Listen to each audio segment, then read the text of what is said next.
some big news had came up from AEW this week. They came at us with a 1-2 punch. The 1-2 punch, they revealed the next 2 dates for live events and everything. So they announced pretty much it's going to be in the Boston area. And I actually have to refer to my notes here. I want to make sure I'm pulling this up accurately. I was pretty excited when I had heard this news too, because some of us were concerned because we're like, okay, so AEW is supposed to be this weekly show, right?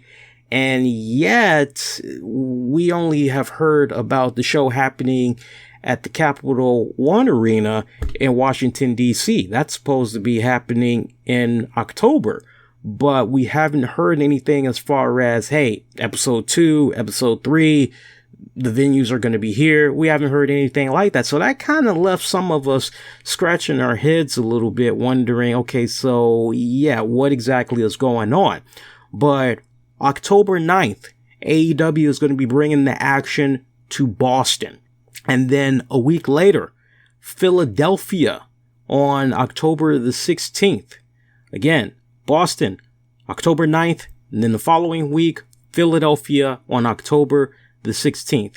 And Cody Rhodes was the first to basically break this news out on social media. Now, for those of you that may be in the Boston and Philadelphia area and you're wondering exactly how you're going to be able to get tickets, you'll have to wait until this Friday, August the 9th. That is when ticket information will be revealed.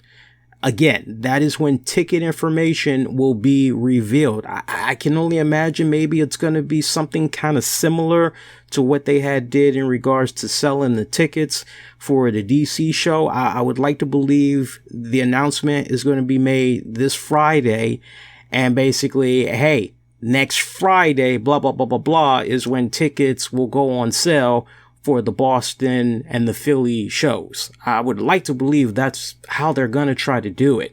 So I'm ecstatic. I know this was something that had a lot of people concerned, and I tell you what, I'm happy that they're now getting the ball rolling on announcing more dates. But at the same time, I can't help but wonder with regards to some of these venues that AEW is going to be able to be at for that respective week. I can't help but wonder how much of a WWE effect is going to come into play for these arenas. Take, for instance, the Capital One Arena here in DC that also used to be known as the Verizon Center, right? And before we even had the Verizon Center, we had the MCI Center. All right. So there is a lot of wrestling history here in the nation's capital of Washington, DC. And it's actually a good segue that we're going into this because it's still AEW related. So tickets last Friday had went on sale for AEW's first show. And if you're following me on social media, you're connected to the Discord, I was telling you guys, hey, it would be awesome to get a hold of tickets to this event because it's right here in my stomping grounds. And this is a good opportunity for me to interact with other AEW fans, find out what they are liking about the product so far, if there's any improvements they would like to see happen. And then also, it's been a good minute since we've done a on-field report, right? I think the last time we did an on-field report, it was when Raw had came out here. Oh, God, I can't even remember which show it was, but I remember Tammy was setting up the stream, and basically she was patching me in that way, and it was kind of, I'm trying to think. I don't think people were able to see me visually, but they were able to hear me, and they kept going back to Tammy, and then it would cut back to like a symbol of me or whatever. I wish I could remember what happened on the show that night, but yeah, like the way I had it pictured after the show was over, I was just going to walk 2-3 blocks down the street to my hotel because I still have the hotel booked.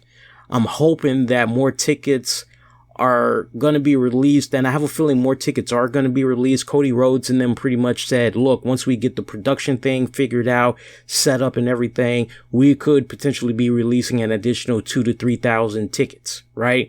Because I believe the Capital One Arena can hold about somewhere between 14 to 16,000 people. So yeah, after they're done with the production and all that, yeah, if they're going to be able to release some more tickets, that's great. So I told you guys how I was trying to get tickets, and I had got online like 10 minutes before. I made sure that all of my login information was set up, and then the final 60 seconds, I was on my tablet, great strong internet connection and everything at work. I all of a sudden had got this message screen that said, hey, do not back out. Do not try to force start the app.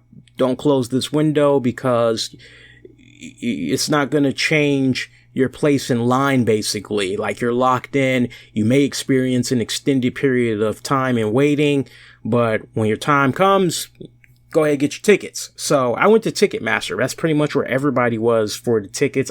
I'm not really sure if that was the only place where you could get the tickets for the DC show, but Ticketmaster was pretty much where I had went. And I tell you what, it was just a long wait.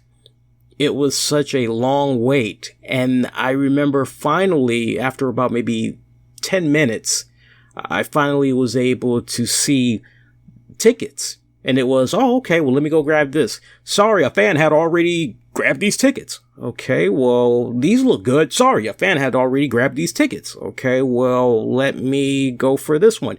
And rinse, repeat. I just kept getting that message over and over and over again. And a couple of times I had saw the $250 VIP joints. That's the one where you're sitting in the first 3 rows and you get a AEW commemorative chair that you can basically take home with you once the event is over. I'm going, oh, okay, yeah, why not? $250? Let me go for that. Didn't happen. So after striking out a couple of times for the $250 seats, I said, okay, well, look, let me go for the $90 seats. That's the next best thing. And I kept getting the same stupid little message. Okay, well, let me get the $75 one. Nope, not getting that. Okay, well, fuck. Well, at least let me get a $20. Nope, not getting that.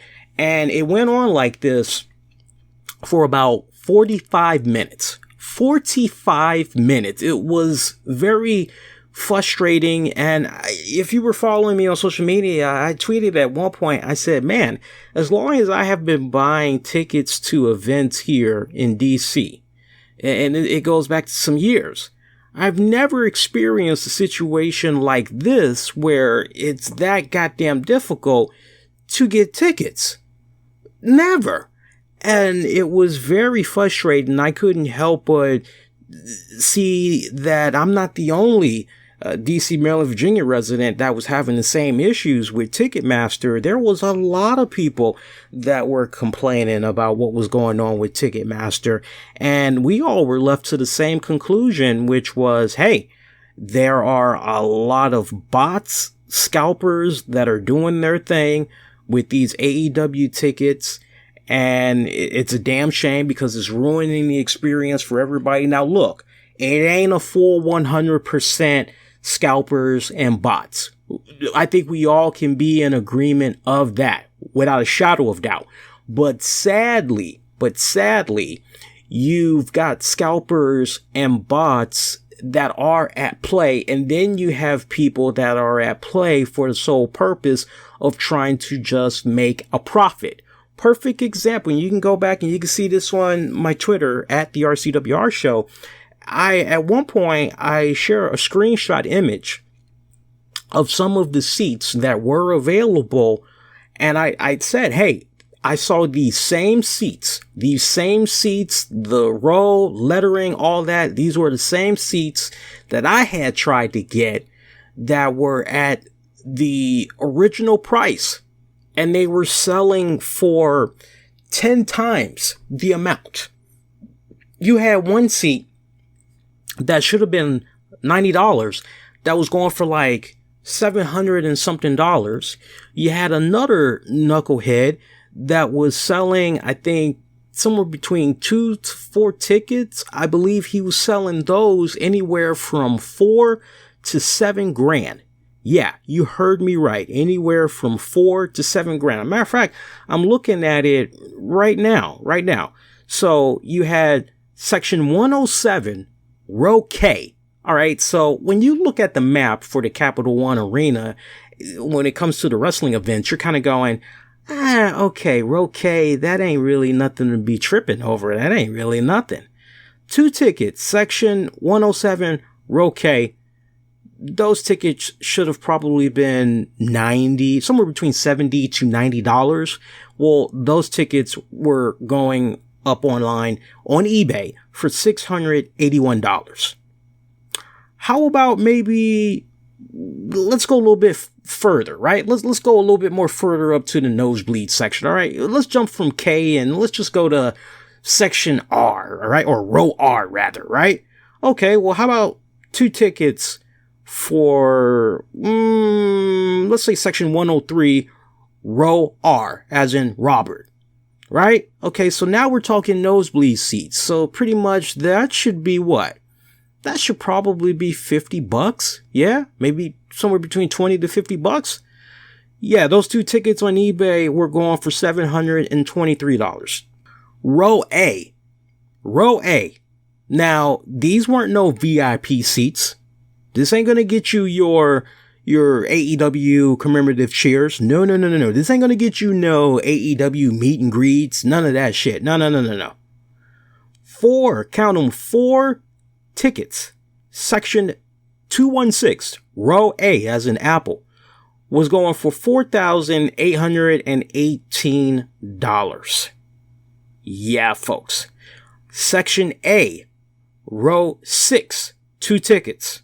This was actually in Illinois from last year, a little bit more modest. Those were going for $815, but you get the point that I'm making, right? And this isn't me bitching about the fact that I didn't get tickets. No. I'm actually okay because what I said on social media, and I still feel the same way right now as we're recording this, which is, hey, look, if I cannot score tickets, it's a bummer because it's happening out here in the nation's capital. This is my home turf. Okay. This is where I'm based out of. If I'm not able to go to the show, it's okay. I'll be able to still experience the sights and the sounds from the comfort of my home.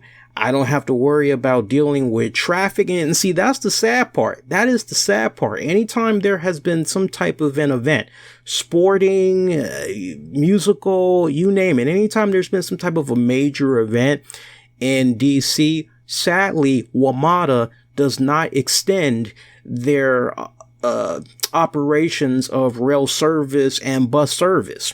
So in the case of the rail, and this is some friendly advice I do want to give you guys. Now, look, you DC, Maryland, Virginia residents, you all may already know this, but if it's a case where you haven't rode the metro in a good while, maybe it's been several months or a couple of years, and you're like, this is what we'll do. I can't stress it enough. If you have the money and you're able to get yourself hooked up with a hotel not that far from the arena, you may want to do it just for the night, okay? Because the rail service, that stops at 11. So by the time you get out, that's it. 8 out of 10, that last train has already left for the night. And you're talking about in the middle of a work week as well, okay? So you got to remember that. And the other thing that you have to remember here in the nation's capital is the Ubers and the Lyfts. They surcharge like a motherfucker. Anybody that have been binging on the Patreon content, there was an episode of Wrestling with the Topics where Tams was talking about her experience going to the Shania Twain concert at the Verizon Center. It was part of her birthday present that her dad had hooked her up with. And she was talking about her Uber Lyft experience from hell, because she had got surcharge out the ass like a motherfucker. And it's sad. It's really, really sad that when it comes to sporting events, musical events, that the mayor does not try to work something out with Metro to stay open a little later so that everybody will be able to get home, that taking the bus and rail is an option, right? And I'm telling you, the best consumer is an educated consumer, is a consumer that has done their research, right? So be prepared. You know, if you got money like that, you don't care. Money is no object. You're going to do what you're going to do. But if you're trying to be conservative and you're not trying to put that much out there, I'm telling you, if you can get yourself hooked up with a hotel room for the night, great. Otherwise, I'm like this. When 10:45 rolls around, y'all may want to go on ahead and you may want to start heading for the exits so you can get on that train already. Okay? Telling you that straight up. Now, the buses are not that bad in DC. The buses in DC typically run all night. Now, depending on where exactly you're trying to go, I think that's where it can kind of get a bit tricky. Like if you live out in the suburbs, I think there's only but so far you're going to be able to get by the time you leave out of the arena. But if it's a situation where maybe you live in the Silver Spring area, maybe you live somewhere in the Montgomery County area, or maybe you live somewhere in PG County, right? Or you live in DC. Services should be operating pretty much to the wee hours of the night, or almost nonstop service. You should be okay, but you definitely want to make sure that you're doing your proper research on that. But yeah, I mean, I saw that and I was like, damn. So I'm hoping that when the next batch of tickets do get released, I'm able to go to that. But one thing that was kind of lingering in my mind a bit was, okay, well, that's the first show, but what's going to happen with week 2, week 3, week 4, week 5? And now we see how they're doing it. And I got to tell you, I love how they're doing it, but it still goes back to what I was just talking about earlier, which is how much of an effect the WWE effect that I was referring to earlier may play a part in future AEW venues. And the reason why I'm going that route, as I alluded to earlier, you look at the Capital One Arena, formerly known as the Verizon Center. And then before that, we had the MCI Center. There's been a lot of wrestling history here, right? For God's sake, anybody that's been a long time listener of the show, you know how I bring up from time to time, the McMahon family, you know, they started the WWE back when it was Capital Championship Wrestling. Everything started out here in Washington, D.C. To the point, Shane McMahon was actually born in Montgomery County, Maryland. Okay, so the McMahon family has ties to the DC area, and I think it's one of the main reasons why, if you've ever wondered why there's been a bit of extra love to DC when it comes to certain events, pay-per-views, things of that nature, you kind of understand the reason why. But there's been such a long, rich history relationship between WWE and DC that now when you see that a rival promotion has for the night taken up space in one of your arenas, you know, we've kind of heard how WWE at times over the years, they would try to renegotiate deals with some of their venues and be like, well, look, we want to pay for blah, blah, blah, blah, blah. We want to give you more money. We want to just be the only wrestling promotion that does wrestling events out of this venue. So I can't help but wonder if WWE is going to kind of strong arm a little bit, follow up on wherever AEW is able to book these venues and try to secure longer deals and try to basically get the exclusive rights. You know, again, you want to be your only wrestling promotion here in the city, nobody else, right? And we saw how that thing went down at Madison Square Garden when it came to, what was it? Wasn't it a ROH New Japan Pro Wrestling show that was supposed to go down at Madison Square Garden? I want to say it was a ROH show that was supposed to happen at Madison Square Garden. You guys will have to connect the dots because my memory is a little bit fuzzy right now. But I remember it ended up not happening. And a lot of people were led to the impression WWE might have had a little something to say with regards to that. Maybe they might have kicked a little bit of money their way, but I mean, not for nothing. They hadn't done anything at MSG in quite some time, because remember those consecutive years? You guys remember those consecutive years where they were doing SummerSlam weekend, Barclays Center, no love was shown to MSG. So it was a case of, okay, well, if they're going to act like that, and here comes another wrestling promotion, hey, look, we'd be more than happy to.